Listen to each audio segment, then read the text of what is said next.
Soil profile. Soil is made up of different layers called horizons. Each horizon has its own characteristics. A soil basically has 5 horizons, namely O, A, B, C, and bedrock. The first layer is called the O horizon. This layer contains dead organic matter that lies on the surface. This mostly consists of fallen leaves and decaying animals. Second layer is the A horizon. This is commonly known as topsoil.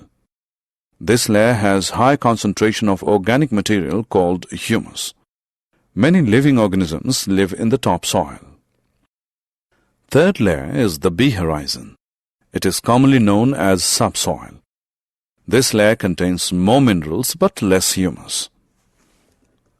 Fourth layer is the C horizon.